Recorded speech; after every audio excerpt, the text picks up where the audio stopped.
The words came out of her mouth like poison.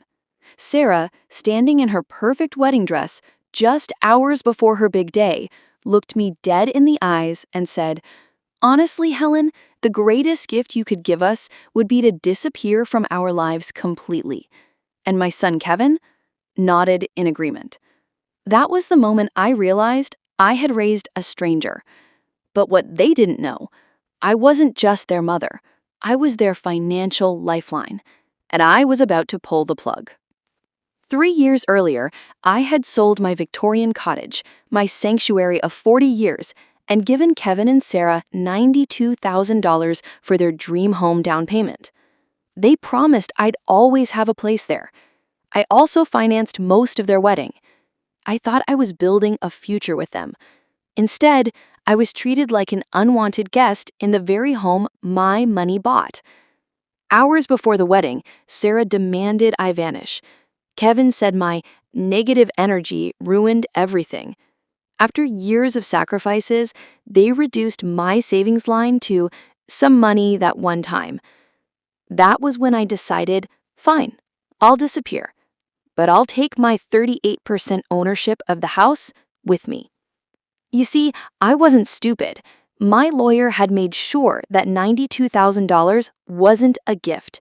It made me a co-owner of their house, 38% legally mine. And if they couldn't buy me out, the house would be forced onto the market.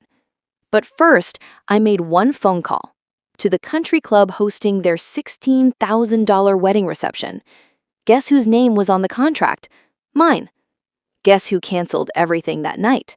Me. By morning, Sarah was hysterical, Kevin was begging, and 150 guests were about to attend a wedding with no reception. They had no idea I had been covering their bills for years, over $43,000 in emergencies. When I cut that lifeline, their perfect lifestyle collapsed. Sarah sobbed, "You're ruining our lives." No, I was finally saving mine. At my lawyer's office, I laid out the truth. They could, 1, buy my out of $121,000, or 2, sell the house and split proceeds. Sarah cried.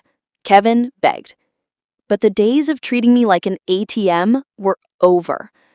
I told them, "I'm not punishing you, I'm protecting myself. Family is supposed to mean respect, not exploitation."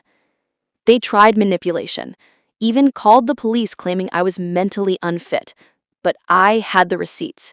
I showed the officers years of bank transfers. Case closed. For the first time, the power was in my hands. They had to face the real world without mommy's money. They told me to disappear from their lives, and I did. But I took my money, my respect, and my future with me. Because sometimes the greatest revenge is simply walking away.